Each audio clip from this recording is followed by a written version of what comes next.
चैत्यभूमीच्या दिशेने रवाना झालेल्या आहेत। चैत्यभूमीची देखील दृश्य आम्ही तुम्हाला दाखवतोय। चैत्यभूमीवर पुढच्या काही मिनिटांमध्येच राज्याच्या उपमुख्यमंत्री सुनेत्रा पवार या दाखल होतील। चैत्यभूमीवर डॉक्टर बाबासाहेब आंबेडकर यांना अभिवादन करण्यासाठी त्या पुढच्या काही मिनिटांमध्येच पोहोचणार आहे। सिद्धिविनायकाचं दर्शन घेतल्यानंतर त्या आता चैत्यभूमीच्या दिशेने त्यांच्या गाड्यांचा ताफा रवाना झालेला आहे आणि पुढच्या काही मिनिटांमध्येच त्या चैत्यभूमीवर पोहोचतील। त्या अनुषंगाने तयारी देखील करण्यात आलेली आहे।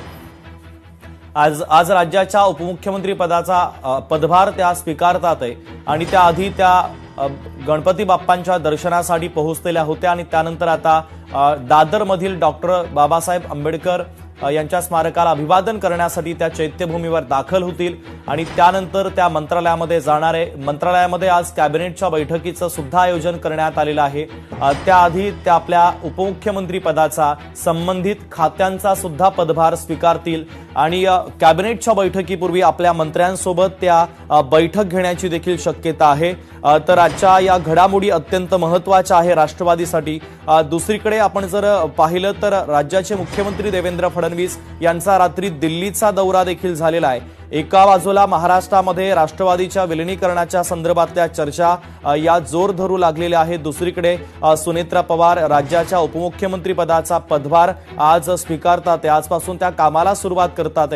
अजित पवार यांच्या निधनानंतर आज होणारी कॅबिनेटची पहिली बैठक आहे। या बैठकीमध्ये कोणते महत्त्वाचे निर्णय घेतले जातात याकडे राज्याचं लक्ष असेलच। मात्र एक महत्त्वाची बातमी सुद्धा समोर आलेली होती की आजच्या बैठकीमध्ये अजित पवार यांच्या नावाने एखादी योजना देखील आज घोषित होण्याची शक्यता आहे। कॅबिनेटच्या बैठकीमध्ये त्या संदर्भातला विचार विनिमय आणि शिक्कामोर्तब होण्याची शक्यता आहे। दुसरीकडे राष्ट्रवादीच्या विलिनीकरणाच्या संदर्भातल्या देखील घडामोडी वेगवान होत असल्याचं पाहायला मिळतंय। पडद्यामागे या घडामोडी सगळ्या घडतात आहे। ही दृश्य देखील आपण पाहतोय। सुनेत्रा पवार ह्या आता दादरमधील चैत्यभूमीवर दाखल झालेल्या आहेत। डॉक्टर बाबासाहेब आंबेडकर यांना अभिवादन करण्यासाठी आणि चैत्यभूमीवर अभिवादन करण्यासाठी त्या दाखल झाल्याचं पाहायला मिळतंय। राष्ट्रवादीचे अनेक महत्त्वाचे नेते मंत्री मुंबईतील प्रामुख्याने पदाधिकारी त्यांच्यासोबत उपस्थित असल्याचं पाहायला मिळतंय।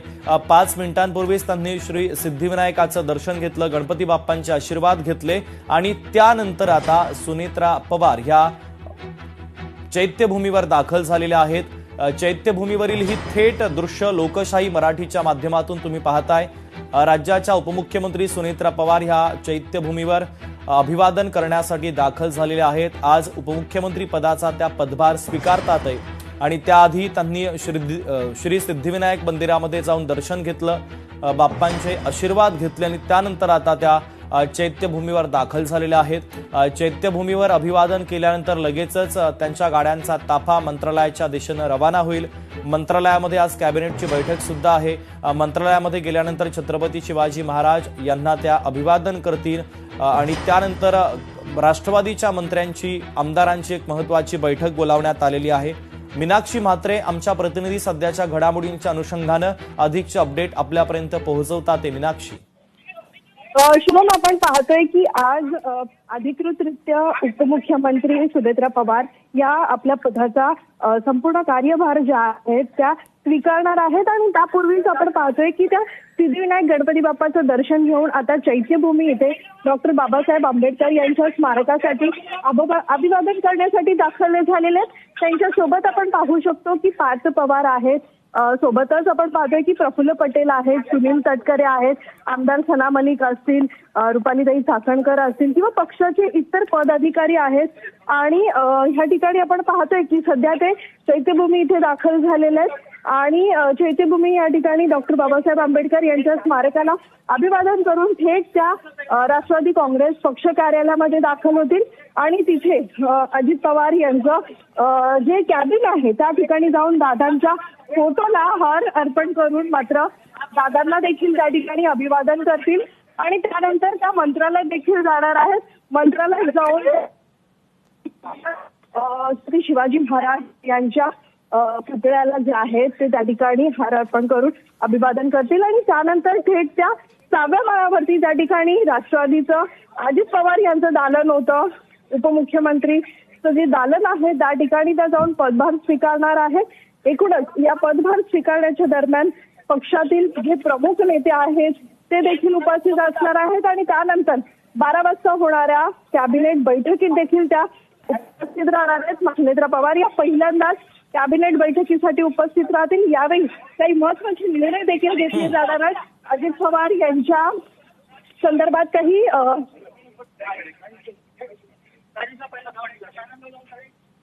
सध्या आपण पाहतोय की सुनेत्रा पवार ह्या डॉक्टर बाबासाहेब आंबेडकर यांच्या चैत्यभूमी इथल्या स्मारकाला अभिवादन करण्यासाठी पोहोचलेल्या आहेत. त्यांच्या सोबत इतर पक्षातील प्रमुख नेते देखील आपल्याला पाहायला मिळतात. सध्या ह्या सगळ्याच घडामोडी घडत असताना मात्र आज त्या संध्याकाळी दिल्लीला देखील जाणार आहेत. दिल्लीत आज मुक्कामी राहून उद्या दिवसभरामध्ये अनेक राजकीय भेटीगाठी होणार आहेत. प्रामुख्याने आपण पाहतोय की केंद्रीय गृहमंत्री अमित शहा असतील, पंतप्रधान नरेंद्र मोदी असतील यांची देखील ते भेट घेणार आहेत. आणि या भेटी दरम्यान ज्या चर्चा मागच्या अनेक दिवसांपासून सुरू आहेत त्या चर्चांवरती एकूणच आज निर्णय देखील होण्याची शक्यता आहे. कारण काल मुख्यमंत्री देवेंद्र फडणवीस यांनी देखील दिल्ली दौरा केला आणि या दिल्ली दौऱ्यामध्ये विलिनीकरण संदर्भात देखील काही चर्चा झालेली आहे. सध्या आपण पाहतोय की आज दिल्ली दौऱ्यादरम्यान उद्या सुनेत्रा पवार या पंतप्रधान नरेंद्र मोदी आणि अमित शहा यांची भेट घेत असताना मात्र विलिनीकरणासंदर्भामध्ये देखील चर्चा होऊ शकते. एकीकडे आपण पाहतोय की राष्ट्रवादीच्या राष्ट्रीय अध्यक्ष पदासंदर्भात देखील अद्यापही निर्णय झालेला नाहीये, तर त्याबाबत देखील चर्चा होण्याची दाट शक्यता वर्तवण्यात येत आहे. सध्या आपण पाहतोय की सुनेत्रा पवार आज या मंत्रिमंडळाच्या बैठकीत पहिल्यांदा उपस्थित राहत आहेत. तर उपस्थित राहत असताना आज नेमके काय निर्णय घेतले जात आहेत, प्रशासकीय कामकाज जो आहे त्यामध्ये आज त्या सहभागी होतील आणि महत्वाचं आज काही मुख्यमंत्री देखील निर्णय घेतात का हे देखील पाहावं लागणार आहे.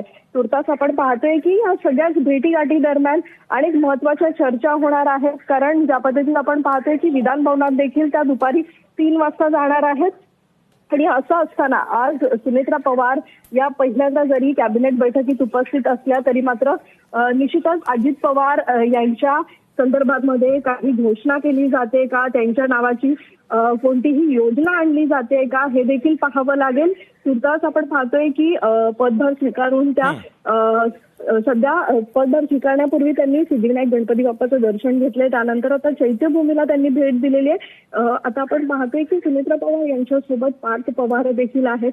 पार्थ पवारांसह पटेल आणि सुनील तटकरे असतील, रुपाली चाकणकर असतील, सना मलिक असतील, विशाल सिद्दगी असतील, हे सगळेच प्रमुख नेते पक्षातील जे आहेत ते उपस्थित असलेले आहेत. मात्र आजपासून खऱ्या अर्थानं आपण पाहतोय की त्या पदभार स्वीकारल्यानंतर प्रशासकीय कामकाजामध्ये सहभागी होताना पाहायला मिळतील. शुभम. अगदी मीनाक्षी, दिल्ली दौरा देखील सुनेत्रा पवार यांचा आज संध्याकाळी होण्याची शक्यता. एकंदरीत विचार केला तर राज्याचे मुख्यमंत्री देवेंद्र फडणवीस हे सुद्धा काल रात्री दिल्लीमध्ये होते. भारतीय जनता पक्षाच्या शीर्ष नेतृत्वासोबत त्यांनी काही महत्त्वाच्या गोष्टींसंदर्भात अर्थातच महाराष्ट्रातील राजकीय घडामोडींच्या अनुषंगाने चर्चा केली. आणि त्यानंतर होणारा सुनेत्रा पवार यांचा दिल्लीचा दौरा अत्यंत महत्त्वाचा आहे. कारण त्या जरी आज उपमुख्यमंत्री पदाचा पदभार स्वीकारत असल्या तरी पडद्यामागे अनेक गोष्टी घडतात. त्या गोष्टी म्हणजे राष्ट्रवादीच्या विलिनीकरणासंदर्भातल्या. येणाऱ्या 15 तारखेपर्यंत आता 5 दिवस राहिलेले आहेत. 14 तारखेचा देखील सातत्यानं उल्लेख केला जातोय. 14 किंवा 15 तारखेपर्यंत दोन्ही राष्ट्रवादींचं विलिनीकरण होण्याची शक्यता आहे का? त्या संदर्भातली खलबत दिल्लीमध्ये सुरू आहेत का? या संदर्भात काय सांगशील? कारण मागच्या अगदी काही दिवसांपासून ज्या चर्चा सुरू आहेत, दोन्ही राष्ट्रवादी पक्ष जे आहेत विलीन होणार आहेत, नुसत्या चर्चा सुरू होत्या. राष्ट्रवादी शरदचंद्र पवार पक्षाकडून अनेक गोष्टी ज्या आहेत त्या समोर मांडल्या जात होत्या. तसंच आज रोहित पवार देखील आपण पाहतोय की पत्रकार परिषद घेऊन काही पुरावे आणि काही माहिती ज्या अजित पवारांनी विलिनीकरण संदर्भामध्ये घेतल्या होत्या त्या सगळ्याच बैठकी दरम्यान झालेल्या चर्चा ज्या आहेत ह्या आज रोहित पवार माध्यमांसमोर स्क्रीनिंगद्वारे म्हणजेच आपण पाहतोय की ते स्क्रीनिंगद्वारे काही पुरावे सादर करणार असल्याची माहिती देण्यात येत आहे. त्यामुळे 4:30च्या दरम्यान आज दुपारी रोहित पवार देखील पत्रकार परिषद घेत आहेत. तर दुसरीकडे आज संध्याकाळी लोकशाही मराठी ऐका, पहा, जागरूक रहा.